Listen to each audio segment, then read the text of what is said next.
नमस्कार दोस्तों, इस वीडियो में श्रीमद् भगवद गीता के 18 अध्यायों और 700 श्लोकों को आज की पीढ़ियों के प्रत्येक मनुष्य के लिए, चाहे वो कोई भी हो, उसके करियर में, जीवन में, रिश्तों में, उसके प्रत्येक समस्याओं का समाधान करने के लिए कैसे भगवद गीता का उपयोग किया जा सकता है, ये बताया गया है।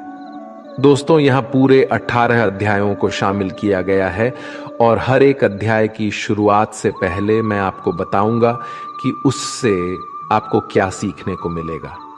फिर उस अध्याय को बहुत ही आसान भाषा में आपको समझाया जाएगा और उसके बाद उससे होने वाले हमारे जीवन में सभी अच्छे परिणामों के बारे में आपको बताऊंगा। मित्रों, अगर आप सोचते हैं कि भगवद गीता में सिर्फ ये लिखा है कि भगवान की पूजा कैसे करते हैं, तो आप गलत है। क्योंकि भगवद गीता सिर्फ एक किताब या धार्मिक ग्रंथ नहीं है, बल्कि इसमें वो ज्ञान है जो इस पृथ्वी पर जीवन जीने वाले प्रत्येक व्यक्ति के लिए उपयोगी है। ये गीता हमें सिखाती है कि इस दुनिया में सपने कैसे पूरे किए जा सकते हैं, हमारी पर्सनैलिटी कैसे बनती है, कैसे पॉजिटिव एनर्जी बनाई जा सकती है, खुशी क्या होती है, बड़ी बड़ी प्रॉब्लम का सल्यूशन कैसे ढूंढा जा सकता है, डिसीजन कैसे लिए जा सकते हैं, ब्रेकअप के सदमे से कैसे निकला जा सकता है, इमोशनली स्टेबल कैसे बना जा सकता है, और भी ना जाने बहुत कुछ। जीवन के इस सफर में हम सभी अपने सपनों को पूरा करने की इच्छा रखते हैं और ये सच है कि हम सब कुछ अच्छी तरह से पाना चाहते हैं। हर कोई अपने करियर में तेजी से आगे बढ़ना चाहता है और करोड़पति बनने का सपना देखता है। हम सभी अपने जीवन में बहुत कुछ सीखना चाहते हैं और जीवन के हर पहलुओं को समझने की कोशिश करते हैं। ये गीता हमें जीवन जीने का सही तरीका बताती है, हमें यह जानने में मदद करती है कि मरने के बाद हमारे साथ क्या होता है, और ये भी बताती है कि ब्रह्मांड कैसे बना है और भगवान के अस्तित्व की गारंटी कैसे है। क्या हम पुनर्जन्म लेते हैं? क्या ये जीवन रियल है या एक भ्रम? लेकिन क्या हमने ये सोचा है कि हमारे सपनों को पूरा करने के लिए हमें बिना थके, बिना किसी मार्गदर्शन के, बिना सही दिशा के सफलता मिल सकती है? क्या हमारा मोटिवेशन इतना मजबूत होना चाहिए कि हम कभी हार ना माने? हमने कई बार देखा है कि हम जब कभी किसी मोटिवेशनल वीडियो को देखते हैं तो हमारा जोश तो बढ़ जाता है, लेकिन जैसे जैसे हम अपने कर्मों में लग जाते हैं तो वही हमारा उत्साह ही कहीं गायब हो जाता है। हमें अकेले काम करते समय मोटिवेशन की कमी महसूस होती है, तो इसलिए ये वीडियो लंबा हो सकता है, लेकिन यदि हम इसमें दिए गए रहस्य को समझ लें तो हमें किसी और मोटिवेशनल वीडियो की तलाश करने की आवश्यकता नहीं होगी और हमें अपने उस लक्ष्य की ओर बढ़ने में मदद मिलेगी जिससे हमें अपने जीवन में प्राप्त करना है। लेकिन ये समझने के लिए हमें ध्यानपूर्वक बैठकर इस वीडियो की बातों को सुनने और समझने का समय देना होगा।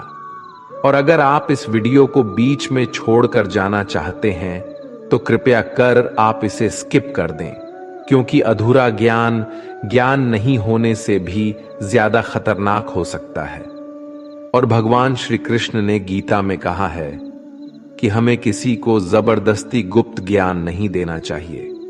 तो दोस्तों, इस सवाल का जवाब दीजिए। इस पृथ्वी पर जो न केवल हमारी बल्कि ब्रह्मांड की वर्तमान और भविष्य की सबसे महान मोटिवेशनल स्पीकर है, उनका नाम क्या है? हाँ, यही सच है, वो है भगवान श्री कृष्ण। महाभारत के युद्ध के मैदान में भगवान श्री कृष्ण आज की तारीख से न जाने कितने ही युगों पहले एक ऐसा ज्ञान दिया था जो आज 21वीं सदी की दुनिया के लोगों की लाइफस्टाइल पर एकदम सही बैठता है। और ये जानकर के बड़े बड़े लोग, रिसर्च करने वाले हैरान हो जाते हैं कि ऐसा कैसे हो सकता है कि उस महाभारत के युद्ध के मैदान में दिए गए ज्ञान को पढ़कर महात्मा गांधी, अल्बर्ट आइंस्टाइन, अनी बेसेंट, सुनीता विलियम्स और स्वामी विवेकानंद और ना जाने कितने लोगों ने अपना जीवन बदल लिया। दोस्तों, इस भगवद गीता के ज्ञान में ही एक दुखी और हारे हुए धनुष नीचे गिरा देने वाले अर्जुन को महाभारत के युद्ध से पहले ही युद्ध का सर्वश्रेष्ठ विजेता बना दिया। आपके जीवन में जब खुद को सफलता की ओर बढ़ते हुए दिखाई देते हैं तो आपको ये महसूस हो सकता है कि आप अपने जीवन की सभी समस्याओं के सामने अर्जुन की तरह खड़े हैं और आपके लिए भी एक अद्वितीय गीता का ज्ञान उपलब्ध है और ये आपका अधिकार है कि आप उसे समझें और अपने जीवन में उसका मार्गदर्शन करें। भगवत गीता के अद्वितीय ज्ञान को समझकर आपको ये आश्चर्यजनक एहसास होगा कि ये अमूल्य ज्ञान हमें हमारे असली उद्देश्यों की ओर ले जाता है। ये किताब संस्कृत में भले लिखी गई है, लेकिन उसका अनुभव आपको हिंदी, इंग्लिश और अन्य भाषाओं में भी मिलेगा। मैं आपको इस अद्वितीय युद्ध के मैदान कुरुक्षेत्र में लेके जाऊंगा और यहां आपको समझा दूंगा कि आखिरकार क्यों भगवान ने अपना ज्ञान देने का निश्चय किया था। तो चलिए, हम कुरुक्षेत्र के युद्ध मैदान में हैं, जहां पर पांडव और कौरव युद्ध के लिए तैयार है और यहीं से भगवत गीता का पहला अध्याय शुरू होता है। पहला अध्याय अर्जुन विषाद योग, अर्थात अर्जुन की मानसिक दुविधा। दोस्तों, इस परम ज्ञान को जानने से पहले कमेंट में जय श्री राधे कृष्ण अवश्य लिख दीजिए और इस वीडियो से आपको कुछ भी सीखने को मिल रहा है तो वीडियो को लाइक करके चैनल को सब्सक्राइब कर लीजिए और बेल नोटिफिकेशन आइकन को ऑल पर सेट कर लीजिए। तो फिर चलिए आगे बढ़ते हैं। दोस्तों, इस पहले अध्याय से हम सीखते हैं कि कैसे हमारे जीवन में वो चीजें हैं जो हमें आगे बढ़ने से रोकती है। चाहे हमारे पास ज्ञान का बहुत बड़ा भंडार हो, हमारे पास काबिलियत हो, लेकिन फिर भी हम सही फैसला नहीं ले पाते और हमारे कार्य में सफलता नहीं मिल पाती। इसके साथ ही हम जानेंगे कि कैसे सपनों को हकीकत में बदलने के लिए मानव कैसे परिवर्तित हो सकता है। कौरवों में दुर्योधन के मन में खुशियों की अनगिनत उम्मीदें थीं। उसके पास बड़ी सेना थी, उसके पास गुरु द्रोणाचार्य और गुरु कृपाचार्य जैसे महान योद्धा थे। पांडवों की सेना में अर्जुन, भीम और पांडवों के पांचों भाइयों के साथ भगवान कृष्ण भी थे। अब ये युद्ध पूरी तरह से परिवार के बीच होने वाला युद्ध बना हुआ था। पांडव और कौरव दोनों एक ही बड़े परिवार के थे और इसके बावजूद हर किसी में जीतने का इरादा था। भगवान श्री कृष्ण के साथ अर्जुन ने अपनी सेना को सामने लाकर खड़ा किया ताकि वो देख सके कि उसको किन किन लोगों को मारना है। इस घड़ी में भगवान कृष्ण ने अर्जुन के रथ को मैदान के बीच में ले आए। वहां कुरुक्षेत्र के युद्ध मैदान में कौरवों की सेना में अर्जुन के सामने दादा भीष्म और गुरु द्रोणाचार्य खड़े थे और गुरु द्रोणाचार्य ने ही अर्जुन को तीर चलाना भी सिखाया था। अर्जुन ने युद्ध के मैदान में जिधर देखा वहां दोनों ही और परिवार वाले और गुरुओं के शिष्य ही नजर आ रहे थे। इस दृश्य को देखकर अर्जुन बहुत ही दुखी हो गए और कृष्ण से बोले कि यहां तो हर कोई मेरा सगा संबंधी है, मैं अपने ही लोगों को युद्ध में नहीं मार सकता। मुझे इस राज्य के लिए तो क्या, अगर कोई तीनों लोग भी दे दे तो भी मैं ऐसा युद्ध नहीं करूंगा जिसमें मुझे अपनों को ही मारना पड़े।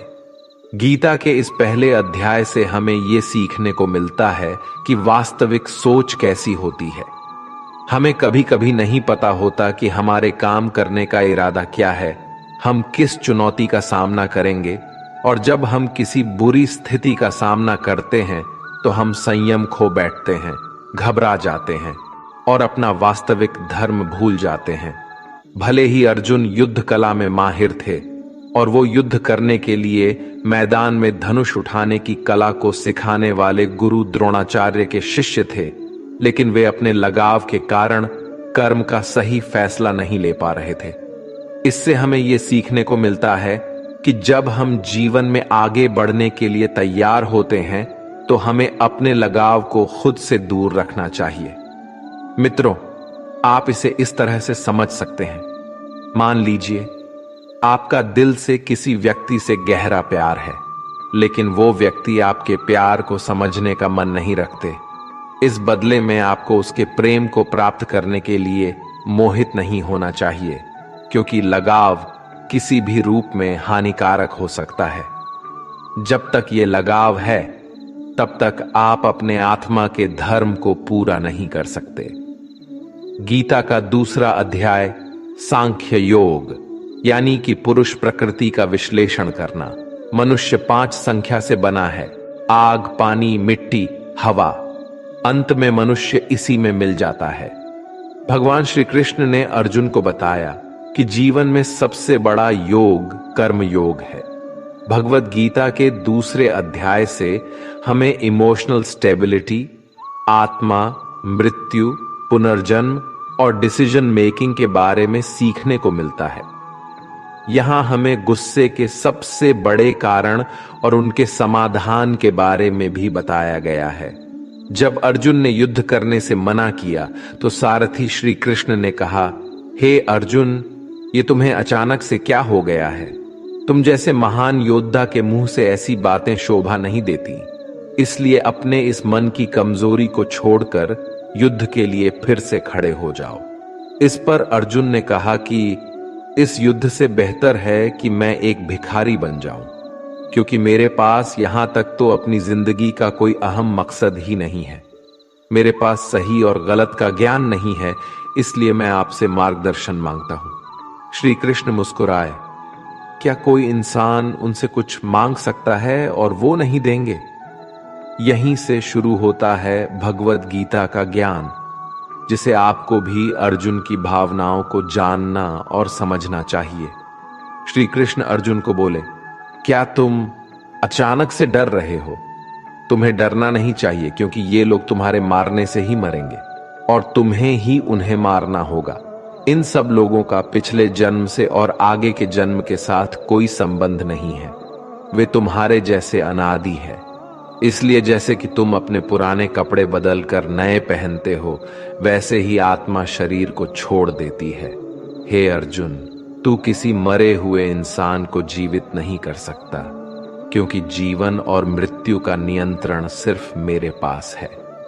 तू तो उनकी मौत का सिर्फ एक कारण है, और ये लोग मरने के बाद भी मेरे ही पास आएंगे, क्योंकि वे शरीर नहीं है, वो तो आत्मा है, और आत्मा को किसी भी तरीके से नष्ट नहीं किया जा सकता।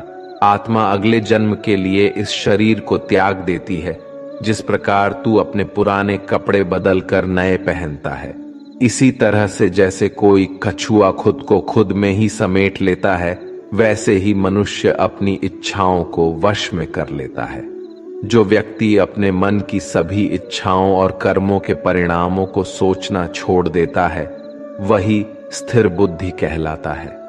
जिसके मन से हर प्रकार का डर, भावना और क्रोध खत्म हो जाता है, वही मनुष्य शांत रहता है। जब हम अपनी इच्छाओं को पूरा करने के बारे में सोचते रहते हैं, तो हमें वो इच्छाएं अच्छी लगने लगती है, तो हमें उन इच्छाओं को पूरा करने का मन करता है। और जब उन इच्छाओं को पूरा करने में कोई रुकावट आती है, तो हमें गुस्सा आ जाता है, और गुस्से में हम खुद को खो देते हैं, और फिर हम अपने कर्म और धर्म को भूलकर अपनी स्थिति से नीचे गिर जाते हैं।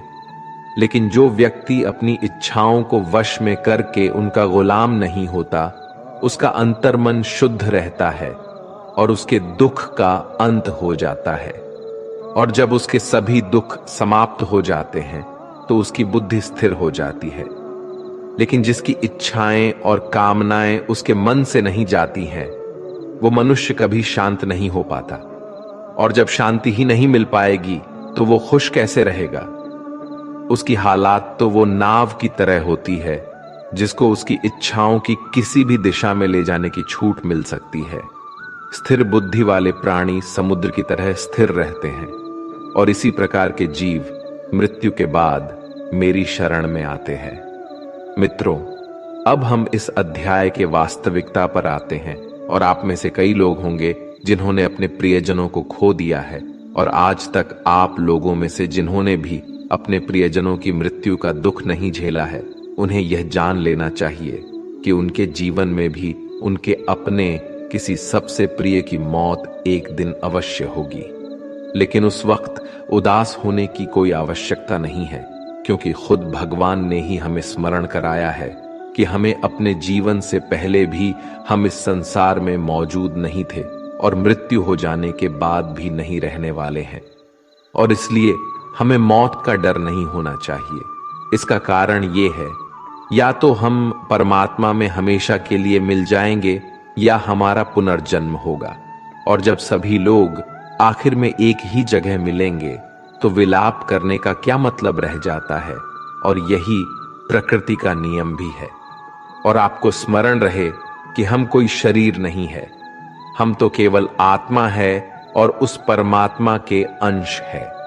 और अगर हमें बनाने वाला ईश्वर है तो हमें उनमें ही मिलने का प्रयास करना चाहिए, उनमें ही लीन हो जाना चाहिए। यह संसार तो एक भ्रम है जिससे उस परमात्मा ने बनाया है। हमने देखा था कि अर्जुन निर्णय लेने में असमर्थ थे। जब भी हम कोई निर्णय लेते हैं तो एक और हमारा मुंह होता है और दूसरी और हमारा वास्तविक कर्म होता है। और इस खेल में हम वो नहीं कर पाते हैं जो हमारा असली काम होता है और जो हमें जीवन में सफलता के मार्ग पर आगे बढ़ने में मदद करता है। इससे हम एक एग्जाम्पल से समझते हैं। मान लीजिए आपको अपने घर से दूर कहीं किसी और शहर में शिक्षा के लिए या नौकरी के लिए या अपने किसी लक्ष्य को पूरा करने के लिए जाना पड़ रहा है, तो आपको अपने परिवार का मोह तो छोड़ना ही पड़ेगा। इसी तरह से आपको प्रत्येक निर्णय में यह ध्यान रहे कि आपके मोह और आपके वास्तविक कर्म में कौन ज्यादा महत्वपूर्ण है। इसके पश्चात हम चर्चा करेंगे कि हमारी समस्याओं का सबसे बड़ा कारण क्या है और उनका मुख्य समाधान क्या है। मित्रों, हमारे दुखों का सबसे महत्वपूर्ण कारण है हमारे खुद की इच्छाओं के बारे में विचार करना। जब हम अपनी इच्छाओं के बारे में सोचते हैं तो वक्त बीतने के बाद हम उन्हें पूरा करने की कोशिश करते हैं, और जब ये कोशिशें असफल हो जाती है तो हमारे अंदर क्रोध पैदा होता है। और क्रोध एक ऐसी चीज है जिसे कोई भी मनुष्य अपने शरीर को त्यागने से पहले नहीं छोड़ता है। तो फिर आप अपने जीवन के बाकी हिस्से में सच्ची खुशियों को कैसे प्राप्त कर सकते हैं? आप हमेशा अपने आप को समस्याओं से घिरा हुआ ही पाएंगे, क्योंकि ये दुनिया तो केवल आपकी खुद की छाया ही तो है। अब आप सोच सकते हैं कि जीवन में कोई इच्छा नहीं रखने से सफलता कैसे हो सकती है, कैसे आप अपना नाम कमा सकते हैं। इसके बारे में भगवान श्री कृष्ण ने कहा है कि सबसे पहले आपको अपने कर्म को पहचानना होगा, यानी आपके लिए वो क्या करना जरूरी है जो आपको अपने लक्ष्य की प्राप्ति में सहायक होगा। और इसके बाद सफल होने की उम्मीद या असफल होने का भय दिल में पैदा नहीं किए बिना अपने कार्य को कैसे करें, क्योंकि आपको लगेगा कि ये कार्य मैं नहीं बल्कि स्वयं भगवान कर रहे हैं। और इसी प्रकार आपकी हिम्मत भी कभी नहीं टूटेगी, क्योंकि आपको ये लगेगा कि आप खुद नहीं बल्कि परमात्मा कर रहे हैं। तीसरा अध्याय, कर्मयोग। भगवत गीता के तीसरे अध्याय में हम ये जानेंगे कि कौन सी दो चीजें हैं जो हमें इस दुनिया में सफलता प्राप्त करने में मदद कर सकती है। हम इसमें यह भी समझेंगे कि हम क्या है और कैसे हम अपने मन को नियंत्रित कर सकते हैं, हम अपनी बुरी आदतों को कैसे छोड़ सकते हैं और अपनी मनचाही मंजिल कैसे प्राप्त कर सकते हैं। अर्जुन ने पूछा, क्या ज्ञान कर्म से ज्यादा महत्वपूर्ण है?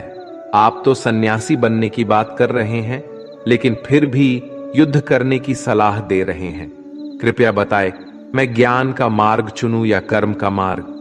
श्री कृष्ण ने उत्तर दिया, इस संसार में मैंने खुद दो प्रकार के योग दिए हैं, एक है ज्ञान योग और दूसरा है कर्म योग। तुम मनुष्य हो और तुम अपने शरीर के कर्मों को पूरी तरह से छोड़ नहीं सकते। तुम्हें हर दिन काम करना ही पड़ेगा, जैसे कि तुम्हें खाना खाना है और सांस लेना है। और अगर तुम अपनी इच्छाओं को किसी भी प्रकार से रोकने की कोशिश करोगे तो तुम्हारे मन में कभी भी ये संदेह नहीं होने वाला कि तुम अपनी इच्छाओं के बारे में नहीं सोचोगे। इसका अर्थ है कि तुमसे जाने अनजाने में कर्म तो हो ही जाएगा, क्योंकि तुम मनुष्य ही तो हो, तो तुम अपने धर्म से भी बंधे हो। इसलिए तुम्हारे लिए सन्यास के रास्ते की जगह कर्म का रास्ता ज्यादा सही है। मतलब ज्ञान योग या सांख्य योग की जगह कर्म योग उचित होगा। इसलिए तुम ये सोचो कि ये काम तुम नहीं कर रहे हो, बल्कि तुम्हारा शरीर प्रकृति का गुलाम होकर कर रहा है। फल की इच्छा किए बिना अपना कर्मयोग को करो, क्योंकि अगर तुम अपने आप को स्वयं के कर्म का करने वाला नहीं मानोगे तो मैं तुम्हारा कर्ता बनूंगा, और जब मैं तुम्हारा कर्ता बनूंगा तो तुम्हें बिना मांगे ही वो सभी सुख सुविधाएं दूंगा जिसकी तुम्हें जरूरत होगी। अगर तुमने बिना मेहनत किए ही सुख सुविधाओं और राज्य का भोग किया तो तुम एक चोर की भांति हो जाओगे और तुम कभी परमात्मा यानी कि मुझसे नहीं मिल पाओगे, मुझ में लीन नहीं हो पाओगे। जिस तरह से महान लोग खाने के लिए नहीं बल्कि जीने के लिए खाते हैं, उसी तरह से तुम भी परिणाम के लिए नहीं बल्कि भलाई के लिए युद्ध करो। हे अर्जुन, तुम मनुष्य में सबसे बड़े हो, इसलिए जैसा तुम करोगे ठीक वैसा ही तुम्हारी संतान या आने वाली सभी पीढ़ियां करेंगे। अर्जुन, तुम मुझको ही देख लो, मैं तो भगवान हूं। मुझे भला किसी काम को करने की क्या आवश्यकता है, पर मैं इसलिए अपना काम करता हूं क्योंकि मनुष्य की आत्मा मेरा ही तो एक छोटा सा हिस्सा है, और जैसा मैं करूंगा वैसा ही फिर मनुष्य करेगा, और इस तरह से तो पूरी सृष्टि ही नष्ट हो जाएगी। कोई अगर तुम्हारा साथ भी ना दे या तुम्हारी बुराई भी करे तो तुम उनको बिना कुछ कहे सिर्फ अपना कर्म करते जाओ, और ऐसा करने पर वो मनुष्य भी कुछ समय बाद तुम्हारे जैसा ही करना शुरू कर देगा। जो मनुष्य ये सोचता है कि वो कर्म खुद कर रहा है, उससे बड़ा मूर्ख और दुखी इस दुनिया में कोई नहीं है, और ज्ञानी लोगों के द्वारा ऐसे मूर्खों पर कभी ध्यान नहीं देना चाहिए। इसलिए हे अर्जुन, तू भी अपने आप को इस कर्म के बंधन में ना बांधकर बिना किसी आशा के, दया के और पश्चाताप के इस युद्ध को लड़। हे अर्जुन, खुद का धर्म और कर्म दूसरों के धर्म और कर्म से ज्यादा अच्छा और बड़ा समझा जाना चाहिए, भले ही हमारे द्वारा खुद के धर्म और कर्म के पालन करने में कोई कमी या कसर क्यों ना रह गई हो। अर्जुन ने फिर से पूछा कि अगर मनुष्य परमात्मा का अंश है तो उससे गलतियां क्यों हो जाती है और वो बुरे काम क्यों करता है। भगवान श्री कृष्ण बोले कि मनुष्य शरीर भोग विलास करना चाहता है, क्योंकि उसकी प्रकृति वैसे ही है जैसे अगर उसकी कामना पूरी नहीं होती तो वो गुस्से में आ जाता है, और जिस तरह धुएं की वजह से आग दिखाई नहीं देती, उसी तरह क्रोध और काम की वजह से मनुष्य को अपना कर्म, धर्म और ईश्वर दिखाई नहीं देते, और इसी वजह से क्रोध और कामनाओं में आकर मनुष्य अपनी इंद्रियों और मन पर कंट्रोल खो देता है और ना चाहते हुए भी बुरे काम और गलतियां कर बैठता है। हे अर्जुन, तुम हमेशा याद रखना, इस शरीर से ज्यादा शक्तिशाली है इसकी इंद्रियां, इंद्रियों से ज्यादा शक्तिशाली है मन, और मन से शक्तिशाली है बुद्धि, और बुद्धि से ज्यादा शक्तिशाली है तुम, यानी कि तुम्हारी आत्मा। इसलिए हे अर्जुन, तू अपनी आत्मा से अपनी बुद्धि को वश में कर तो तुम्हारी बुद्धि मन को वश में करेगी, और फिर मन तुम्हारे इंद्रियों को वश में करेगा, और इंद्रियां तुम्हारे शरीर को, यानी कि तुम्हारे बुरे कर्मों को। मित्रों, श्री कृष्ण द्वारा कही गई बातों को अगर हम आज के परिवेश में देखें तो इस दुनिया में परिणाम दो चीजों से आती है, ज्ञान और कर्म, यानी कि नॉलेज और एक्शन। आज की दुनिया में हम दोनों चीजों को जोड़कर देखें तो हमारे लिए एक्शन भी उतनी ही जरूरी है जितना ज्ञान, यानी कि नॉलेज। ज्ञान का मतलब ये नहीं है कि आप कुछ भी उठाकर पढ़ लिया, बल्कि नॉलेज का मतलब तो ये है कि आप ये सबसे पहले जान लें कि आपके लक्ष्य क्या है, आपकी काबिलियत और आपकी समस्या क्या क्या है, और इन सब को मिलाकर अपने लक्ष्य तक पहुंचने की आपकी प्लानिंग क्या क्या है। यह है आपकी ज्ञान यानी कि नॉलेज। इसके अलावा आपको एक और चीज ध्यान में रखनी है कि आप शरीर नहीं हो, आप केवल एक आत्मा हो। आपकी आत्मा यानी कि आप खुद अपनी अच्छी बुरी भावनाओं, अपने विचार से भी बहुत ऊपर हो। और अगर आप इस तरह से सोचोगे तो अवश्य ही आपकी समस्याएं दूर हो जाएंगी और वो बहुत छोटी लगने लगेगी। इस अध्याय में आगे बढ़ने पर हम दूसरे रास्ते के बारे में जानेंगे। श्री कृष्ण कहते हैं कि हमें कभी ये नहीं सोचना चाहिए कि कर्म हम कर रहे हैं, हमें ये सोचना है कि हमारे द्वारा ईश्वर कर रहे हैं।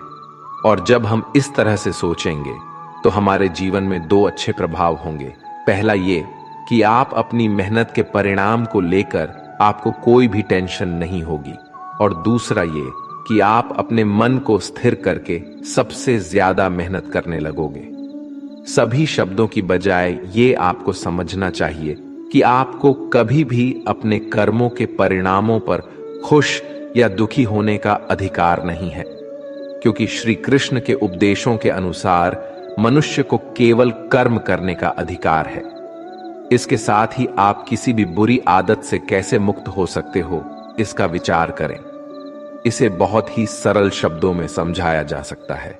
आप अपने आप को भगवान का छोटा सा अंश अर्थात आत्मा ही समझे, और इसके बाद आप जब अंतर ध्यान से यानी अपने आत्म के ध्यान से अपने मस्तिष्क को नियंत्रित रखोगे और मस्तिष्क से अपने मन को, और फिर जब आपका मन आपके शारीरिक इंद्रियों को नियंत्रित कर लेता है तो बुरी आदतों को छोड़ना कुछ भी मुश्किल नहीं होगा।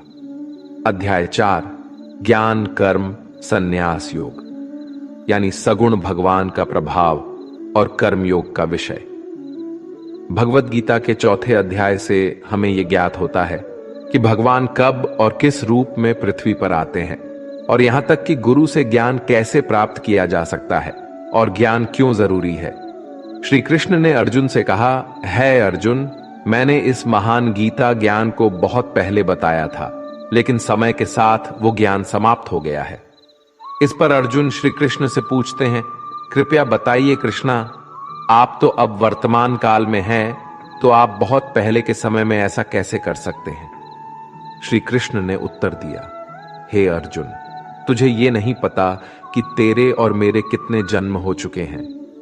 जब इस संसार में धर्म का अस्तित्व संकट में होता है, तब मानव रूप में अधर्म का नाश करने के लिए इस धरती पर आता हूं और कर्म करके अपने शरीर को यहीं छोड़कर वापस जाता हूं। जैसे कोई शिष्य मुझे अत्यधिक प्यार करता है, उसी तरह से मैं अपने शिष्यों से अत्यधिक प्यार करता हूं।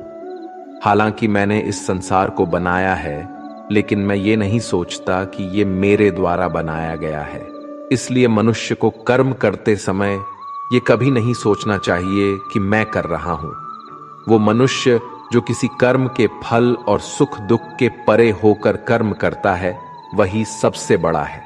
जिसके पास अपने शरीर पर कोई अहंकार नहीं होता, वो अपनी इंद्रियों को नियंत्रित करता है, वही व्यक्ति सबसे श्रेष्ठ होता है। और अर्जुन जो इस भूमि पर खुश नहीं रह सकता, वो कहीं भी खुश नहीं रहता। इसलिए किसी मनुष्य को अपने गुरु को पहचान कर अपनी इंद्रियों को नियंत्रित करके अपने लोग को छोड़कर उनकी सेवा करने का प्रयास करना चाहिए, ताकि वे उनसे वो ज्ञान सीख सके जिससे कि बड़े से बड़े पापी भी मेरी शरण में आ सकते हैं। जिस प्रकार आग सूखी हुई लकड़ी को जला देती है, उसी तरह से गुरु से प्राप्त किया गया ज्ञान अज्ञानता को दूर कर देता है। हमेशा कर्म करने वाला और हमेशा मेरी में श्रद्धा रखने वाला ही मुझे प्राप्त कर सकता है। इसलिए जिसने कर्मयोग के माध्यम से सभी कर्मों को और अपने आप को परमात्मा के लिए समर्पित कर दिया है, उस मनुष्य को उसके कर्मों के बंधन में कभी भी नहीं बांधा जा सकता। इसलिए अर्जुन, तू भी मेरे दिए हुए ज्ञान से समझ कि कर्म नहीं बल्कि मैं कर रहा हूं। दोस्तों, इस 4थे अध्याय में स्पष्ट रूप से कहा गया है कि जब भी मानवता का नाश होता है तो तो नेगेटिव ऊर्जा लोगों में अत्यधिक होती है।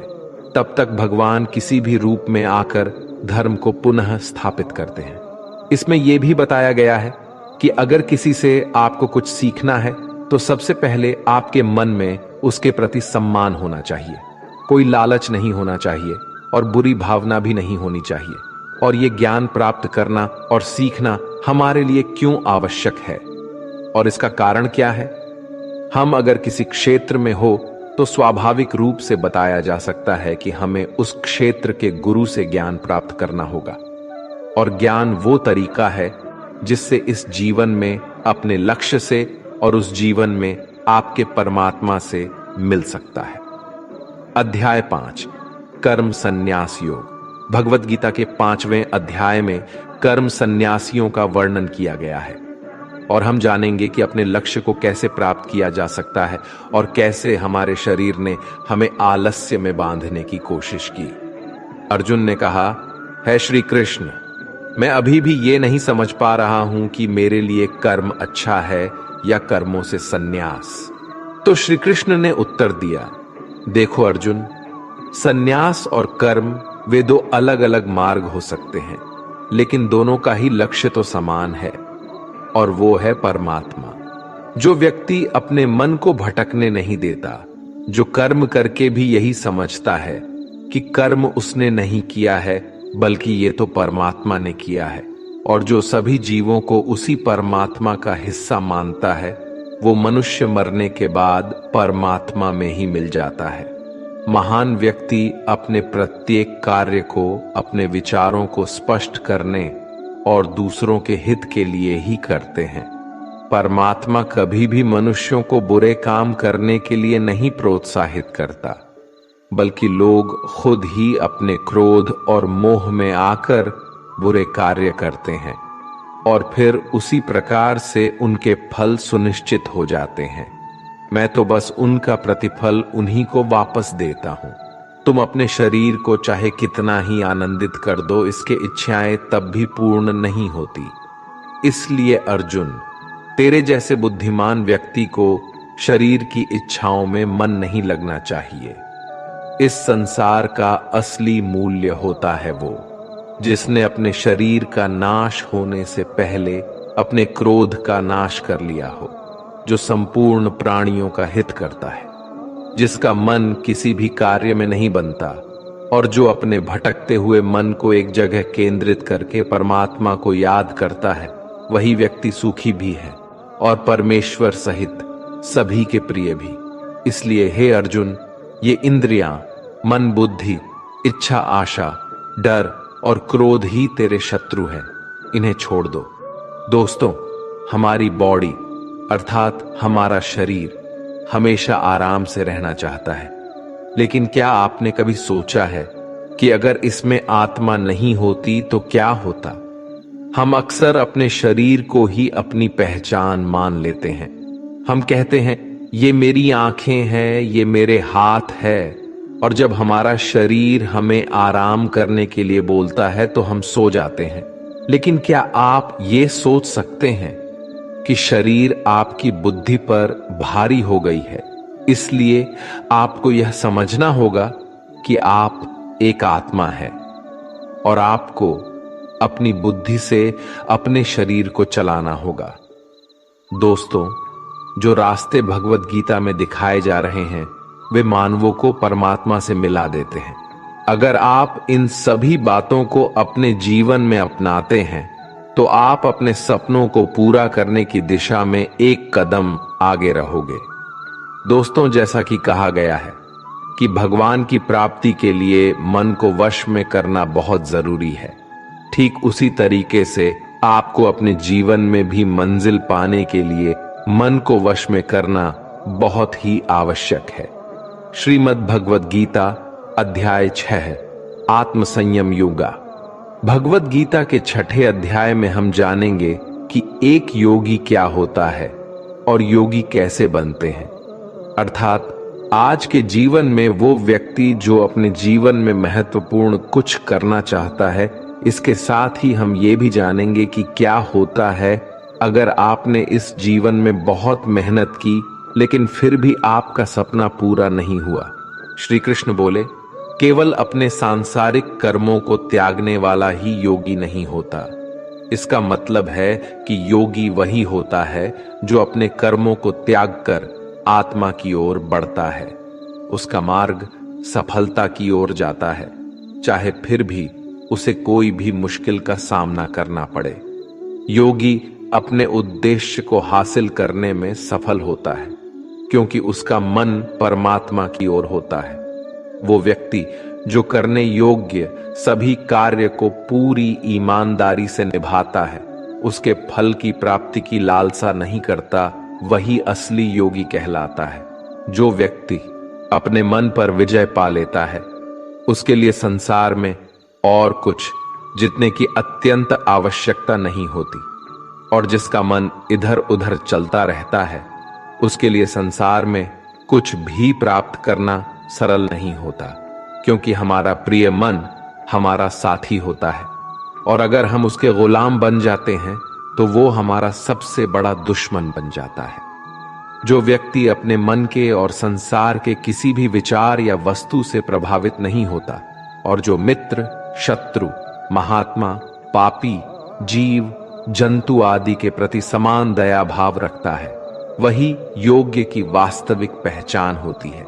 इसलिए हे अर्जुन, और जब इस प्रकार का योग भाव आता है तो किसी भी आशा के बिना, किसी भी डर के बिना अपने मन को मित्र बनाकर उसे मेरे ध्यान में समर्पित होना चाहिए। वो योगी उचित आहार और नींद उतना ही लेता है जितना आवश्यक हो, जो हमारे शारीरिक और मानसिक स्वास्थ्य के लिए महत्वपूर्ण है। इस प्रकार का योगी अपने शब्दों पर सदा स्थिर रहता है, जैसे कि शांत हवा में दीपक की लौ स्थिर होती है। जब जब उसका मन भटके, तब तब उसे वही इच्छा को वश में करके पूरा मन को संयमित करना चाहिए। और जब योगी इस पूरे ध्यान की अवस्था में आ जाता है, तो बड़े से बड़ा दुख भी उसको उसके स्थान से नीचे नहीं गिरा सकता। अर्जुन ने कहा, लेकिन है कृष्णा, ये मन बहुत ही अधीर और चंचल होता है। तो श्री कृष्ण ने जवाब दिया, हाँ, ये सत्य है कि मन को नियंत्रित करना कठिन है, लेकिन ये भी याद रखो कि बार बार आत्मविश्वास और योगाभ्यास से असंभव को भी संभव बनाया जा सकता है। इस तरह से हम अपने मन को वश में करके अपने जीवन को अधिक सफलता की ओर ले जाते हैं। अर्जुन ने पुनः पूछा, है कृष्ण, अगर कोई योगी इस प्रकार से ध्यान में निश्चित रहकर योग करता है, लेकिन अंत में किसी कारणवश उसका मन भटकने लगे, तो क्या उसका सारा प्रयास व्यर्थ हो जाएगा? श्री कृष्ण बोले, नहीं अर्जुन, निरंतर परमात्मा की दिशा में बढ़ना हर आत्मा का अधिकार है। अगर किसी कारणवश वो योगी ध्यान से भटक जाता है, तो भी वो पुण्य पुरुषों के लोक में कई वर्षों तक सुख और आनंद का अनुभव करता है, और वहां पर वो ध्यान भ्रष्ट योगी भी सुख में समय बिताने का अवसर प्राप्त करता है। फिर उस योगी की आत्मा जो ध्यान में भ्रष्ट हो गई थी, वो पुनः उसी पुण्य पुरुष के परिवार में जन्म लेती है, और उस तरह से उसकी आत्मा की यात्रा वहीं से शुरू होती है जहां से उसने पिछले जन्म में समाप्ति की थी। इस तरह वो एक नए रूप में और नए जीवन की ओर बढ़ता है, परमात्मा से मिलन के लिए फिर से प्रयास करता है। अर्थात पिछले जीवन में किया गया योग कभी भी व्यर्थ नहीं जाता।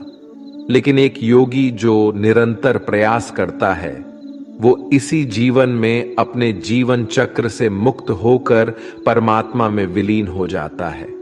एक योगी तपस्या और विद्वानों से भी श्रेष्ठ होता है। इसलिए अर्जुन, तू भी योगी बन, क्योंकि जो सबसे श्रेष्ठ योगी होता है वो मेरा भी परम प्रिय होता है। दोस्तों, हर व्यक्ति जिसकी आंखों में कुछ बड़ा करने का सपना होता है, उसको अर्जुन की तरह ही एक योगी बनना चाहिए। योगी वो व्यक्ति होता है जो पूरी तरह से भावनाओं के साथ होता है, जो न्यूट्रल रूप से दूसरों के विचारों पर ध्यान नहीं देता और हमेशा अपने लक्ष्य को पूरा करने के लिए मेहनत करता है।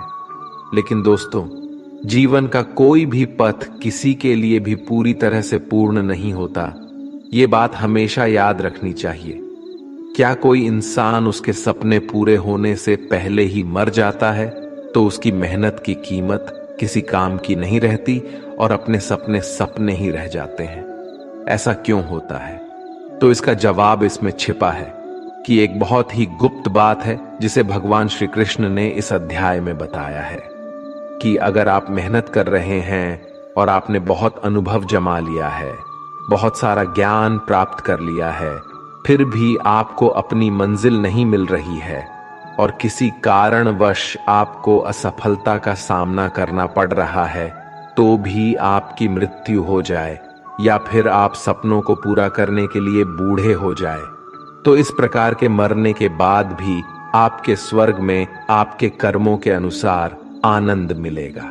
और जब आपके अच्छे कर्मों का बैलेंस खत्म हो जाएगा तो फिर से धरती पर जन्म लेके वापस आएंगे। और जन्म भी ऐसे माहौल या घर में होगा जिसमें आपको पिछले जन्म के ज्ञान का स्तर पाने के लिए मेहनत नहीं करनी होगी, वो तो स्वतः आपको मिल जाएगा।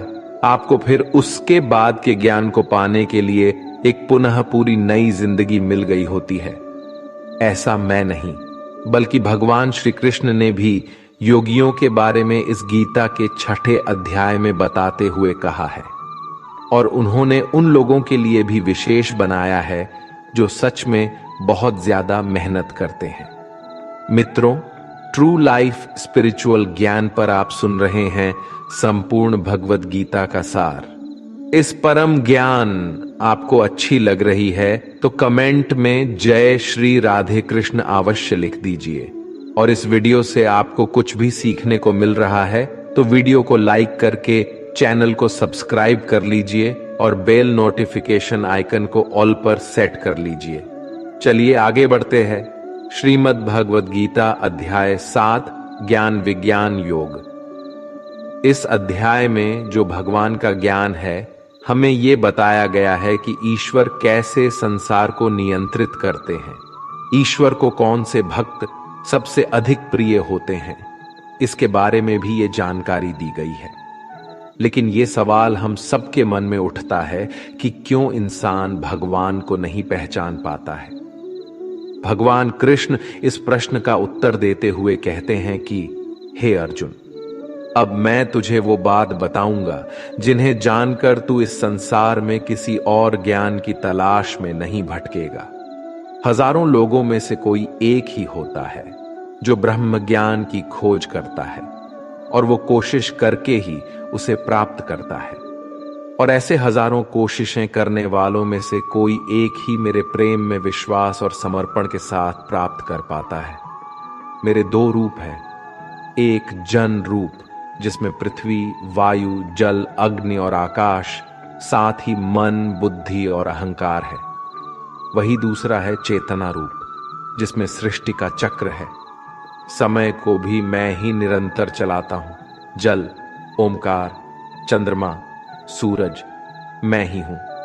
पृथ्वी की सभी पवित्र ग्रंथ, बुद्धिजीवियों का तेज, अग्नि और तपस्वियों का तप, धर्मों का पवित्र कर्म, अलग अलग समयों का काल और बलवान का बल भी मैं ही हूं। इस संसार के लोग सांसारिक गुणों के बंधन में जकड़े हुए हैं, इसलिए मैं किसी को अपने असली रूप में नहीं दिखाई देता हूं।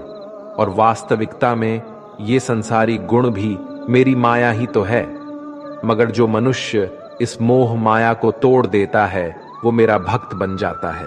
माया के जाल में फंसे हुए मूर्ख लोग मेरी शरण में नहीं आ सकते हैं। कोई भी भक्त 4 विभिन्न प्रकार से मेरी पूजा करता है। कोई प्राप्ति की इच्छा रखने वाला, कोई दुख के समय मुझे याद करने वाला और कोई मुझे पहले से ही जानने वाला। लेकिन इनमें से मुझे सबसे अधिक प्रेम करने वाला ज्ञानी भक्त पसंद है। ये चारों भक्त दयावान होते हैं, लेकिन ज्ञानी पुरुष तो मानो मेरा ही रूप है। और ज्ञानी भक्तों में से वो व्यक्ति भी शामिल है जिन्होंने मुझे बहुत सारे जन्मों से माना है और मृत्यु उसके बाद भी उनकी आत्मा मुझ में ही मिल जाती है। जो भक्त किसी इच्छा की पूर्ति के लिए किसी देवता की पूजा करते हैं, उनकी आस्था में मैं वही देवता बना देता हूं और उस भक्त को अंततः वो देवता प्राप्त हो जाते हैं। इस फल की अवधि समय सीमित होती है। अगर कोई भक्त मेरी पूजा करने के लिए किसी भी तरह का प्रयास करता है तो मैं उसे अपना बना लेता हूं, जबकि दूसरी तरफ वे मूर्ख जो मुझे जन्म लेने और मरने वाला मानते हैं वो मुझे प्राप्त नहीं कर पाते हैं। मैं भूतकाल, वर्तमान और भविष्य को जानता हूं, हालांकि श्रद्धा रहित लोग मुझे नहीं जान सकते। वे भक्त जो सांसारिक मोह और माया को छोड़कर उच्च कर्मों का अभ्यास करके मेरी भक्ति करते हैं, वे मृत्यु से मुक्त होकर मुझ में ही लीन हो जाते हैं।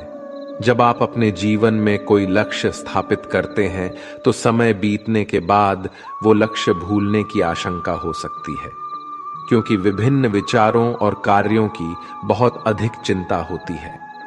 भगवान श्री कृष्ण ने ये बताया है कि माया के जाल में फंसे व्यक्ति भगवान को भूल जाते हैं और इसी तरह कई बार अपने महत्वपूर्ण लक्ष्य को भी भूल जाते हैं और उन्हें लगता है कि उन्होंने जो लक्ष्य निर्धारित किया है वो तो बेकार है, व्यर्थ है।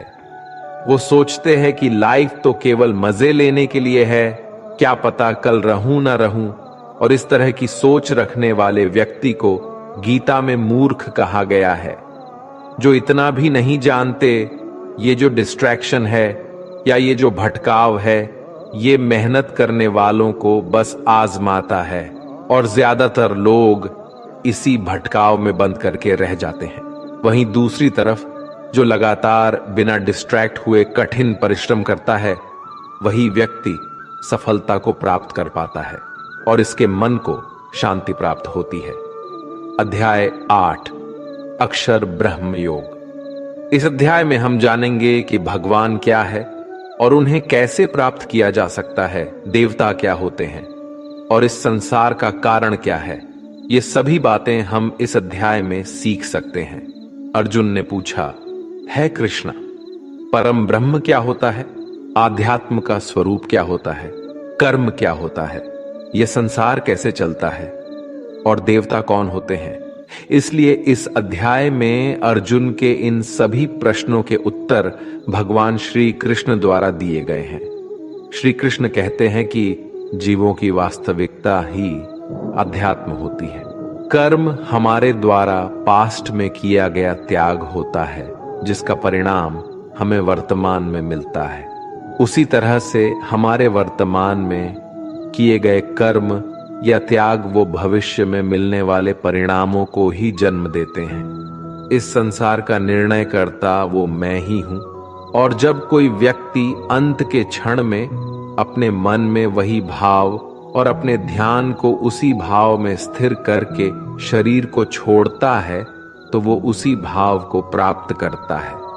इसलिए मुझे याद करने वाले हमेशा मेरे पास आते हैं। इसलिए अर्जुन, तू भी मुझ में ही ध्यान कर और युद्ध करके तू मुझे ही पाएगा। वे लोग मुझे सदैव याद करते हैं, वे सरलता से मेरे पास आते हैं और जो मेरे पास आते हैं उनके जन्म मरण का चक्र समाप्त हो जाता है, उनके सारे दुख हमेशा के लिए खत्म हो जाते हैं। श्रीमद् भगवद गीता के अनुसार सहस्त्र युग अहर यद्ध ब्राह्मणों विदु, अर्थात ब्रह्मा का एक दिन 1000 महायुग के बराबर होता है।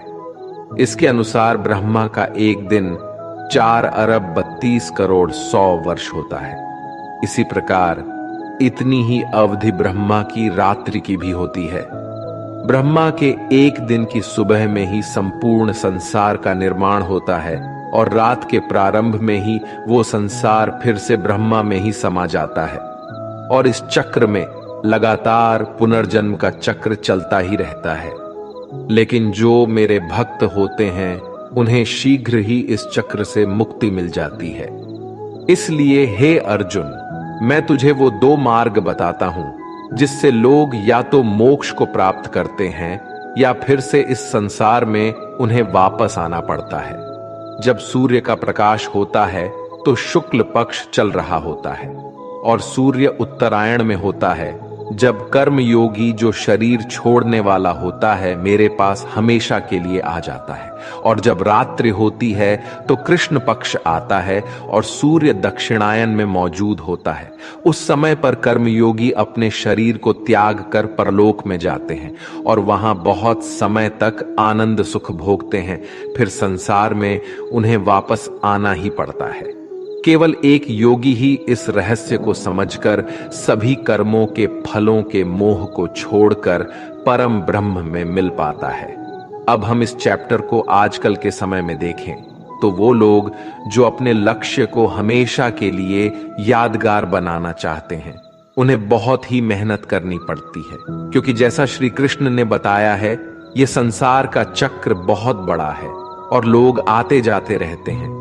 लेकिन वे लोग जो अपने जीवन में अद्वितीय निश्चय रखते हैं, उन्हें ज्ञान योगी और कर्म योगी बनना होता है। ब्रह्मा का एक दिन बहुत लंबा होता है। इसका मतलब है कि यह ब्रह्मांड बहुत पहले से मौजूद है और बहुत आगे तक चलेगा, और हमारा जीवन इस ब्रह्मांड के सामने बहुत छोटा होता है। इसलिए हमें ऐसा नहीं होने देना चाहिए कि हम सिर्फ अपने सपनों में खो जाएं और ब्रह्म के दिन की शाम हो जाए। अध्याय 9, राजविद्या राजगुह्य योग। ये अध्याय हमारे मानसिक और आत्मिक जीवन को उसके स्वभाव और दिव्यता के साथ जोड़ता है और उसके मध्य संतुलन को बनाए रखना सिखाता है। इस अध्याय में हम ये भी जानेंगे कि जब हम अलग अलग देवी देवताओं की पूजा करते हैं तो इससे क्या होता है, तो ऐसा क्यों करते हैं और उसके परिणाम क्या होते हैं। श्री कृष्ण कहते हैं, वो मनुष्य जो मुझ में श्रद्धा नहीं रखते, वो इस संसार में बार बार दुख झेलने के लिए आते जाते रहते हैं। मैं इस संसार को बार बार उत्पन्न और समाप्त करता हूं। मैं ही मनुष्यों को उनके कर्मों के अनुसार फल देता हूं, पुनर्जन्म देता हूं। लेकिन मुझे अपने कार्य का कोई भी घमंड नहीं है। मैं ऐसा करते हुए भी इस कर्म के बंधन में नहीं फंसता। सब कुछ करते हुए भी मैं नहीं मानता कि मैं कुछ कर रहा हूं। मेरी माया जाल में फंसने वाले और मुझे समझने में असमर्थ लोग और बेकार की आशा और निरर्थक काम करने वाले लोग हमेशा इसी संसार में बंधे रहते हैं। वो वेदों को पढ़कर स्वर्ग की प्राप्ति के लिए मेरी पूजा करते हैं। वे लोग इंद्रा के स्वर्ग के सुख का आनंद उठाते हैं, लेकिन उनके स्वर्ग के सुख तब तक ही बने रहते हैं जब तक कि उनके मानव जीवन के पुण्य समाप्त नहीं हो जाते हैं। और जब उनके पुण्य समाप्त हो जाते हैं तो उन्हें फिर से इसी पृथ्वी पर जन्म लेने का अवसर मिलता है।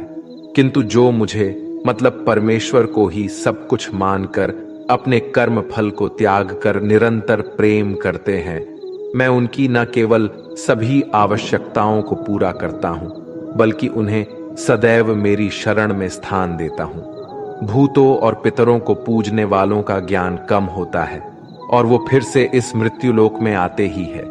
इसलिए अर्जुन, यदि तू कुछ भी कर्म करता है और दान देता है तो उसे मुझ में स्मरण करके कर, तो वो मुझे ही प्राप्त हो जाएगा। मेरे लिए प्रिय और अप्रिय सब बराबर है। यहां तक कि अगर कोई बहुत ही अत्याचारी हो, चाहे स्त्री हो या पुरुष, चाहे राजा हो या भिखारी, वो मुझ में ही समर्पित होकर इस अनंत सागर को पार कर पाता है। इस प्रकार अगर तू खुद को मुझ में अर्पित करेगा तो मैं ही तुझे प्राप्त होऊंगा। मित्रों, इस अध्याय में श्री कृष्ण कहते हैं कि जो कोई भी भक्त सच्चे मन से किसी ईश्वर में पूजा और आदर उस ईश्वर के प्रति रखता है, तो मैं उसके इस भक्ति को उस ईश्वर से जोड़ देता हूं। अध्याय 10, विभूति योग। ये अध्याय बहुत ही महत्वपूर्ण है, क्योंकि इस अध्याय में भगवान श्री कृष्ण अपने दिव्य रूप की महत्वपूर्ण चर्चा करते हैं और अर्जुन को उनकी महिमा का दर्शन कराते हैं। ये अध्याय हमें ये बताता है कि भगवान कैसे हमारे चारों ओर मौजूद हैं और हमारे जीवन में उनका साक्षात्कार कैसे किया जा सकता है। वैसे तो आपने कई बार सुना है कि भगवान ऐसे हैं, भगवान वैसे है, सभी जगह है, प्रत्येक कण में है। श्री कृष्ण कहते हैं, हे अर्जुन, तू मेरा सच्चा मित्र है और मुझसे प्रेम करता है, इसलिए अब मैं तुझे स्वयं का वास्तविक परिचय देता हूं। मेरे जन्म के बारे में किसी को नहीं पता, लेकिन जो ये जानता है कि मैं कभी नहीं जन्म लेने वाला और कभी भी नहीं मरने वाला हूं, वही सबसे बड़ा ज्ञानी है। ज्ञान और मूर्खता सत्य और झूठ, सुख और दुख, मन और बुद्धि, रचना और नाश, कृति और अपमान सहित सभी भाव वास्तव में मैं ही हूं। इस जगत में जिस किसी ईश्वर की पूजा की जाती है वो असलियत में मैं ही हूं। दोस्तों, इस अध्याय में भगवान ने हमें ये दिखाया है कि वे हमारे जीवन के हर पहलू में मौजूद हैं। वे सबके आदर्श, सूरज, चंद्रमा, वायु, अग्नि, धन, ज्ञान, ब्रह्मा, विष्णु, शिव, इंद्र, गरुड़, यमराज, गणित, गायत्री मंत्र, ऋतु, वसंत, निश्चय, भक्ति, विजय, रणनीति, रहस्य, मौन और अनगिनत अन्य रूपों में प्रकट होते हैं। भगवान ने हमें यह भी बताया है कि उनका अंत नहीं है, वे अनंत हैं, अपार है, वे हमारे सभी पहलू में हैं और उनको पूरी तरह से जान पाना हमारे बस की बात नहीं है। श्री कृष्ण अर्जुन से कहते हैं, हे अर्जुन, मुझे पूरा जानना तेरे लिए किसी काम का नहीं है। बस तू इतना जान ले कि यह संसार मेरे एक छोटे से अंश से ही चलता है, यानी ऐसी कोई जगह नहीं है जहां पर भगवान ना हो। श्री कृष्ण ने यह भी कहा है कि अर्जुन को ना तो ईश्वर को पूरा जानना जरूरी है और ना ही वो कभी उन्हें कंप्लीटली जान पाएंगे। मित्रों, अगर हम इसे अपनी लाइफ में इस तरह से रिलेट करें कि जैसे भगवान ने कहा है कि मैं अनंत हूं और तू उतना ही जान जितना तेरे लिए आवश्यक है, बिल्कुल उसी तरह से आपको भी अपनी लाइफ में उन चीजों में अपने टाइम और एनर्जी वेस्ट नहीं करनी है जो आपके लिए आवश्यक नहीं है, जो आपके कर्म से हट करके है। केवल आपके वास्तविक कर्म से जुड़े चीजों में ही अपना ध्यान लगाए, जिससे सफलता और मानसिक शांति प्राप्त हो सके। अध्याय 11, विश्व रूप दर्शन। इस अध्याय में भगवान श्री कृष्ण अर्जुन को अपने दिव्य रूप का दर्शन कराते हैं। ये दृश्य अर्जुन को भगवान की महानता और अद्भुत रूप का अनुभव कराता है। इसमें भगवान के विराट रूप के बारे में हमें जानने को मिलेगा। अर्जुन श्री कृष्ण से कहते हैं, हे कृष्ण, आपके दिए हुए ज्ञान से मेरे सारे संदेह दूर हो गए हैं, लेकिन अगर संभव हो तो मैं आपका महान रूप देखना चाहता हूं। तो श्री कृष्ण कहते हैं, हे अर्जुन, परंतु इन मानवों की आंखों से ये सब नहीं देख पाएगा तू, इसलिए मैं तुझे ये सब देखने के लिए दिव्य नेत्र प्रदान करता हूं। मित्रों, इसके बाद जो अर्जुन ने देखा उसके वास्तव में कल्पना भी नहीं की जा सकती है। ईश्वर का ना तो कोई आरंभ था और ना ही कोई मध्य और ना ही कोई अंत था। उस रूप से इतना प्रकाश निकल रहा था जितना हजारों सूरज भी मिल जाए तो भी उतना ना निकल पाए। अर्जुन ने कई संसार को श्री कृष्ण में समाहित होते हुए देख पाए। फिर अर्जुन ने हाथ जोड़ते हुए श्री कृष्ण से कहा कि है परमात्मा, मैं आपके शरीर में सभी देवों को, सभी मनुष्यों को देख पा रहा हूं, लेकिन आपके शरीर का तो ना कोई आरंभ दिख रहा है, ना कोई मध्य है और ना ही कोई अंत। आप में हर तरह के अस्त्र शस्त्र है, हर तरह के प्रकाश और सूर्य है। स्वर्ग और धरती के बीच का पूरा आकाश मानो आपसे ही भर गया है। कई देवता के समूह आप में प्रवेश कर रहे हैं तो कई लोग भयभीत होकर हाथ जोड़े खड़े हैं। आपके अनंत हाथ, पैर, पेट, आंखों वाले मोह रूप को देखकर समस्त सृष्टि सहित मैं भी व्याकुल हो रहा हूं। यहां तक कि मैं पांडवों को और कौरवों की पूरी सेना के महान योद्धाओं का अंत होकर आप में जाता हुआ देख पा रहा हूं। आपके ये विकराल रूप इस संपूर्ण ब्रह्मांड को अनंत ऊर्जा दिए जा रहा है कृष्ण, इतने रूपों में आप कौन से हो, मैं आपको कैसे पहचानूं? फिर श्री कृष्ण कहते हैं, मैं तो हर जगह हूं और मैं ही समय हूं। इन सभी योद्धाओं की मौत को पहले ही लिख चुका हूं। तू तो सिर्फ इनकी मौत का कारण है, मारने वाला तो मैं ही हूं। यह सुनकर अर्जुन के चेहरे पर थोड़ा डर दिख रहा था, पर अर्जुन धैर्य के साथ बोले, है परमात्मा, आपका ये रूप देखकर अब मुझे पता लग गया कि क्यों योगी महर्षि देवता जैसे ही आत्मा है आपका पूजन क्यों करते हैं। आप तो सत्य और असत्य से भी ऊपर हो। आपके इस रूप की व्याख्या करने के लिए मेरे पास शब्द ही नहीं है। आप ही इस संसार के पालनकर्ता और विनाशक हो। आपको हर दिशा से नमस्कार है, स्वीकार कीजिए, क्योंकि ना तो कोई आपका आदि है और ना ही अंत। आपको कोटि कोटि नमन। हे प्रभु, मुझे भय है कि मैंने अज्ञानता में आपको मित्र कृष्ण कहा है और कई बार लोगों के सामने आपका मजाक भी उड़ाया है। मुझे आपके इस सत्य का पता नहीं था, इसलिए अगर संभव हो तो आप मुझे क्षमा कीजिए। जैसे पिता पुत्र को क्षमा कर देता है, उसी तरह आप भी मुझे क्षमा कर दीजिए। हे प्रभु, आपके इस रूप को देखकर मैं खुश भी हो रहा हूं और मैं भयभीत भी हूं। अतः कृपा करके आप अपना प्रसिद्ध चतुर्भुज विष्णु रूप के दर्शन दीजिए, जिसमें आपके मुकुट, चक्र और गदा के साथ आपको देखने की अभिलाषा है। फिर श्री कृष्ण कहते हैं कि हे अर्जुन, मैंने तेरे आग्रह पर वो रूप दिखाया है जिसको आज तक कोई मनुष्य नहीं देख पाया है और ना ही कभी देख पाएगा। तू मेरे इस रूप को देखकर इतना व्याकुल मत हो जाना और भयभीत भी मत हो जाना। और अब तेरी ये इच्छा भी पूरी कर रहा हूं, अब तू मेरी चतुर्भुज विष्णु रूप देख। भगवान श्री कृष्ण ने इस प्रकार से अपना चतुर्भुज रूप अर्जुन को दिखाया और उसका साहस बनाया और अनंत रूप से अर्जुन की व्याकुलता को भी दूर किया। अब अर्जुन कहते हैं कि हे कृष्ण, अब मैं आपके इस रूप को देखकर मुझे तृप्ति मिल गई है। तो फिर कृष्ण बोले, अर्जुन, जो चतुर्भुज रूप तुमने अभी देखा है, उसे देखने के लिए तो देवता भी कामना करते हैं। इस चतुर्भुज रूप को किसी भी यज्ञ, दान, तप और वेद से देखा जा सकता है, परंतु अर्जुन, जो तेरी तरह मेरा परम भक्त है, वो अंत में मुझे ही प्राप्त होता है, इसलिए ये रूप तुम देख पाए हो। मित्रों, गीता के इस अध्याय से आप आज के टाइम में भी ये सीख सकते हो कि अगर हम सच्चे मन से मेहनत करते हैं तो कई बार सफलता को पाने के बाद हमें लगता है कि हमने इतनी मेहनत कर ली, और जब सफलता आती है और तब लगता है कि ये तो ज्यादा ही मिल गया, मैंने तो इतना मेहनत नहीं किया था।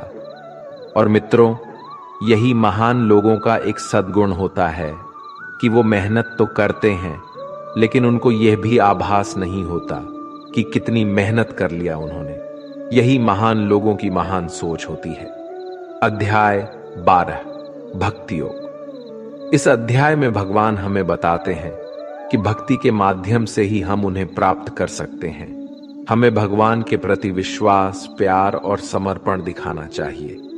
इससे हमें ये सीखने को मिलता है कि हमें भगवान के प्रति भक्ति और प्यार बढ़ाने का प्रयास करना चाहिए। जो व्यक्ति हर तरह के सुख और दुख, वस्त्र और मित्रता, लाभ और हानि, मोह और इच्छा, हर तरह के मौसम से दूर रहता है और सभी प्राणियों को एक समान नजरिए से देखता है, और जो अपने मन और इंद्रियों को पूरी तरह से वश में रखता है, वही परम आनंद को पाता है। जो निंदा और प्रशंसा को एक समान समझता है, किसी भी स्थान पर किसी भी आहार के साथ रह सकता है, वो भक्त मेरे लिए बेहद प्रिय है। और उनमें से भी जो निष्काम भाव से अपने कर्म मेरी सेवा में लगाते हैं, वही भक्त मेरे लिए श्रेष्ठ है। इस अध्याय में हमें यह भी सिखाया गया है कि हमें अपने पूर्व अनुभवों से सीखने की कोशिश करनी चाहिए। एक छात्र या एक व्यक्ति जो अपने जीवन में कुछ महत्वपूर्ण करना चाहता है, उसे कम खाना चाहिए और हर प्रकार की भावनाओं के साथ होना चाहिए। खुद के लक्ष्य को कैसे प्राप्त करना है, केवल यही सोचना चाहिए, और ये तभी प्राप्त हो सकता है जब हम भगवान के प्रति विश्वास, प्यार और समर्पण करते हैं। अध्याय 13, क्षेत्र क्षेत्र विभाग योग। इस अध्याय में भगवान हमें आत्मा और शरीर के बीच के अंतर की बात करते हैं। हमारी आत्मा शरीर के परे है और हमें इसे समझना चाहिए।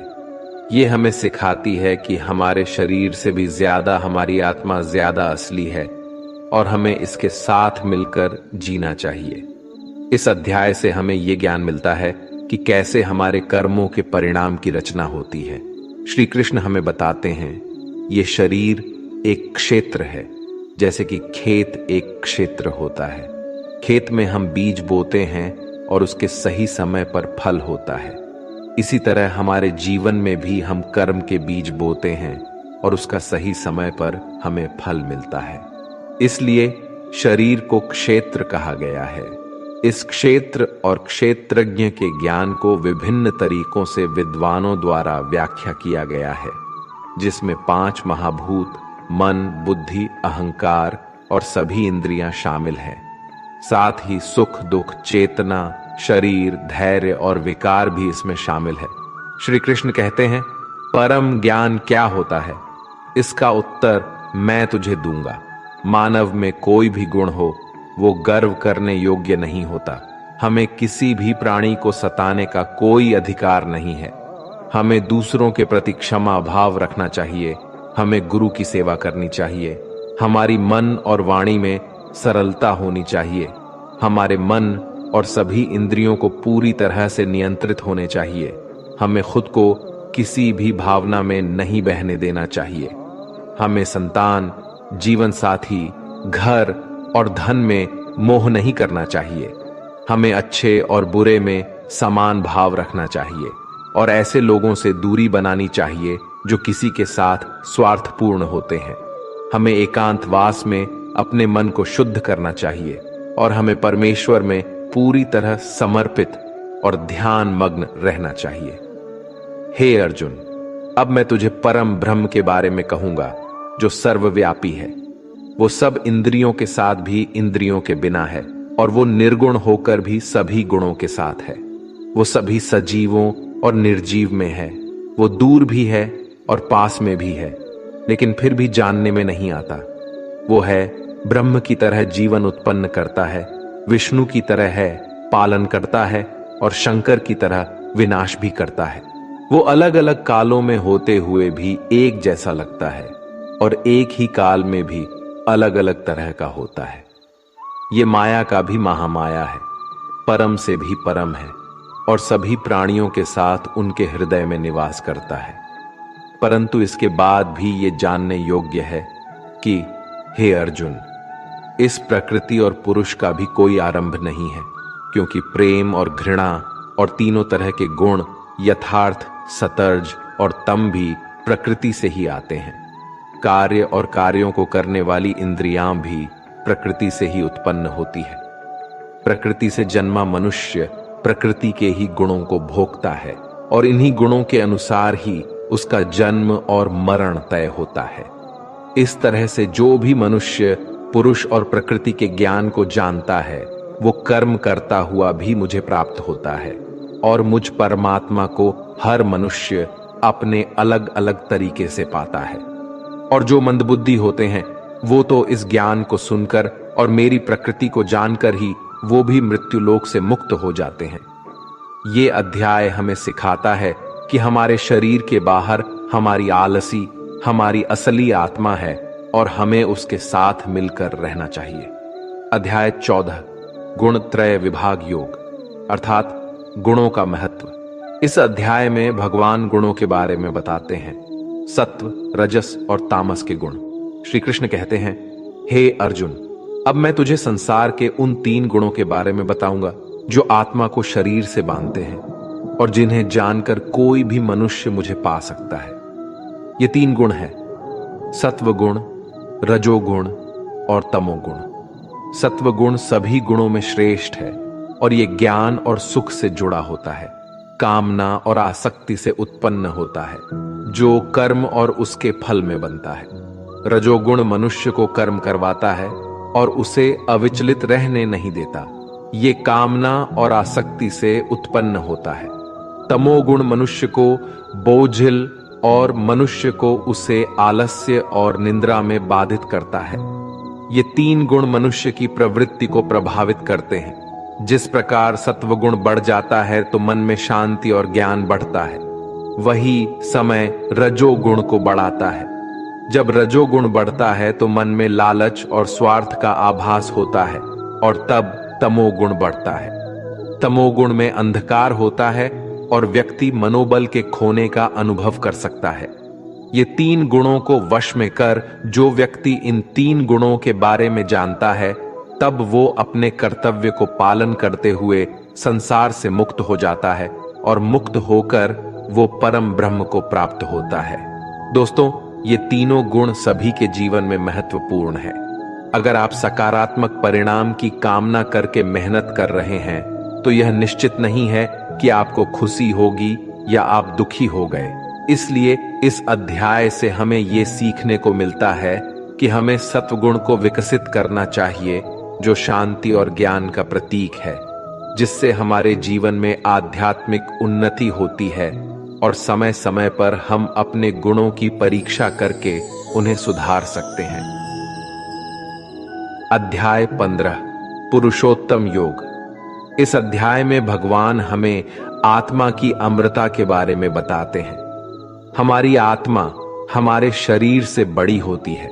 श्री कृष्ण कहते हैं कि हमारा आत्मा अविनाशी है और इस संसार में हमारे कर्म हमारे भविष्य को प्रभावित करते हैं। हमें इस बारे में जागरूक रहना चाहिए और ये समझना चाहिए कि हमारे कर्मों के परिणाम हमारे अगले जन्म में हमें प्राप्त होते हैं। इसलिए हमें सत्वगुण, रजोगुण और तमोगुण को समझने और उनका संतुलन बनाए रखने का प्रयास करना चाहिए। आत्मा हमें मुक्ति की ओर ले जाती है और हमें अपने कर्मों को सावधानी से चुनना चाहिए ताकि हम सब कुछ सही दिशा में ले जा सके। इसी तरह से हम परम ब्रह्म की प्राप्ति कर सकते हैं और सभी व्यक्ति के अंतर्निहित परमात्मा को पहचान सकते हैं। इस अध्याय से हमें यह सीखने को मिलता है कि हमें सत्वगुण को बढ़ाने का प्रयास करना चाहिए और अपने अंदर के तमोगुण और रजोगुण को कम करने का प्रयास करना चाहिए, जिससे हम अपने जीवन में सफलता और आत्मा की मुक्ति की दिशा में आगे बढ़ सके। अध्याय 16 द्वासुर संपद विभाग योग, अर्थात गुणों का विभेद। इस अध्याय में भगवान हमें दैव्य और असुरी प्रकृति के बारे में बताते हैं। दैव्य प्रकृति वाले लोग धर्म, सच्चाई और प्रेम को प्राथमिकता देते हैं, जबकि असुरी प्रकृति वाले लोग अहंकार, क्रोध और द्वेष की दिशा में आगे बढ़ते हैं। श्री कृष्ण कहते हैं कि दैव्य स्वभाव वाले लोग अपने मन को शुद्ध रखते हैं, परमात्मा को याद करते हैं और सुख दुख को समान भाव से सहते हैं। वे धर्म का पालन करते हैं और दूसरों को कभी कष्ट नहीं पहुंचाते। उनमें अहंकार नहीं होता और वे सबको बराबर मानते हैं। विरोधाभास, क्रोध, आसक्ति और अज्ञान से युक्त असुरी स्वभाव वाले लोग दुश्मनी करते हैं और लोगों को कष्ट देते हैं। वे धर्म का अनादर करते हैं और बुरे कर्म करते हैं। वे हमेशा मोह में रहते हैं। हमें समझना चाहिए कि दैव्य स्वभाव का पालन करके हम अपनी आत्मा को मुक्ति दिला सकते हैं, जबकि असुरी स्वभाव से हम मोह के बंधनों में फंस सकते हैं। इस अध्याय से हमें ये सीखने को मिलता है कि हमें दैव्य स्वभाव का पालन करना चाहिए और आसुरी स्वभाव से बचना चाहिए। इस अध्याय से हमें ये भी सीखने को मिलता है कि हमें सात्विकता का अनुसरण करना चाहिए और आपसी सम्मान, धर्म और शांति की दिशा में अग्रसर होना चाहिए। राजस और तामस की ओर नहीं बढ़ना चाहिए, क्योंकि ये हमें बंधनों में फंसा सकते हैं। अध्याय 17 श्रद्धा त्रिय विभाग योग, अर्थात श्रद्धा का महत्व। ये अध्याय भगवद गीता का अहम अध्याय है, जो हमें श्रद्धा और धारण के महत्व के बारे में सिखाता है। श्रद्धा का अर्थ होता है विश्वास, और ये हमारे जीवन में अत्यधिक महत्वपूर्ण है। इस अध्याय में भगवान हमें ये बताते हैं कि हमें अपने कर्मों को ईमानदारी से करना चाहिए और अपनी धारणाओं में स्थिर रहना चाहिए। हमें भगवान के लिए आदर्श बनना चाहिए और विश्वास से उनका पालन करना चाहिए। इससे हमारे जीवन में सुख, शांति और सफलता की प्राप्ति होती है। श्री कृष्ण अर्जुन से कहते हैं, हे अर्जुन, हमें कर्मों को सही तरीके से करना चाहिए और उन्हें ईश्वर के लिए समर्पित करना चाहिए। श्रद्धा और हमारे पूर्व कर्म हमारे जीवन को पूर्ण बनाते हैं और हमें ईश्वर के प्रति प्यार और आस्था का एहसास कराते हैं। इसलिए श्रद्धा से ही हम सफलता को प्राप्त कर सकते हैं और हमें हमारे कर्मों को ईश्वर के लिए समर्पित करना चाहिए। हमें अपने जीवन में सच्ची और दिल से आस्था बनानी चाहिए, क्योंकि वो हमें आदर्श और आदर देती है जो अंततः हमारे जीवन को संवारती है। अध्याय 18 मोक्ष संन्यास योग। दोस्तों, इस अध्याय में हमें त्याग और संन्यास के बीच परस्पर संबंधों के बारे में बताया गया है और इसलिए ये अध्याय बहुत ही ज्यादा महत्वपूर्ण हो जाता है, क्योंकि त्याग और संन्यास के रास्ते भी मोक्ष की प्राप्ति की जा सकती है। अब वो कैसे? चलिए इस अध्याय में जानते हैं। वास्तव में त्याग और संन्यास एक ही है। इस पूरे गीता ग्रंथ का सार आपको इसी विचार में मिलेगा, इसलिए आपको इस अध्याय को ध्यान से सुनना चाहिए। अर्जुन ने सवाल किया, हे कृष्णा, मुझे त्याग और संन्यास के बारे में जानना है, कृपा करके इसके बारे में बताइए। श्री कृष्णा ने कहा, हे अर्जुन, इस संसार में कुछ लोग कर्मों के फलों को छोड़ने को ही त्याग कहते हैं, और अगर कर्मों को ही त्याग दें तो उसको संन्यास कहते हैं। कुछ लोग सभी कर्मों को दोष भरे मानकर उनका त्याग करने के लिए बोलते हैं, और कुछ लोग ये बोलते हैं कि यज्ञ, तप और दान वाले कर्म कभी भी नहीं त्यागना चाहिए। इसलिए अर्जुन, अब तू मेरे से त्याग और संन्यास को अच्छी तरह से समझ। इन दोनों में सबसे पहले मैं त्याग के बारे में बताऊंगा, और ये त्याग भी 3 तरह के होते हैं, सात्विक, राजस और तामस। यज्ञ, तप और दान ये तीनों त्याग के योग्य नहीं है, बल्कि फल की इच्छा के बिना किया जाता है। यज्ञ, तप और दान यही सात्विक त्याग कहे जाते हैं। मतलब जो शास्त्रों में दिया गया कर्म और धर्म है, जिसमें फल और आसक्ति नहीं है, उसको सात्विक त्याग कहा जाता है। किसी अन्य कारण के लिए अगर किसी कर्म का त्याग किया जाता है तो उसे तामस त्याग कहते हैं। जो व्यक्ति किसी भी काम से ना तो प्रेम करता है और ना ही नफरत करता है, वही सच्चा त्यागी होता है। मनुष्य शरीर कितना भी प्रयास कर ले, वो फिर भी पूरी तरह से कर्म को छोड़ नहीं सकता, जैसे कि सांस लेना। इसलिए कर्मों के फलों को छोड़ देना ही सच्चा त्याग होता है। जो लोग कर्म फलों का त्याग इस संसार में नहीं करते, उनके कर्म फल मृत्यु के बाद भी उनका पीछा नहीं छोड़ते। इसीलिए कर्मों के फलों को छोड़ देना ही सच्चा त्याग होता है। जो लोग कर्मों के फल को छोड़ने का ये मार्ग नहीं चुनते, उनके कर्म फल मृत्यु के बाद भी उनके साथ रहते हैं। इसलिए हमें अंततः अपने कर्म के फल की कामना को त्याग देना चाहिए। दोस्तों, अगर इस वीडियो से आपने कुछ भी सीखा हो तो कमेंट में जय श्री राधे कृष्णा अवश्य लिख दीजिए, और वीडियो को लाइक और शेयर कीजिए, और चैनल को सब्सक्राइब करके बेल नोटिफिकेशन आइकॉन को ऑल पर सेलेक्ट कर लीजिए। धन्यवाद।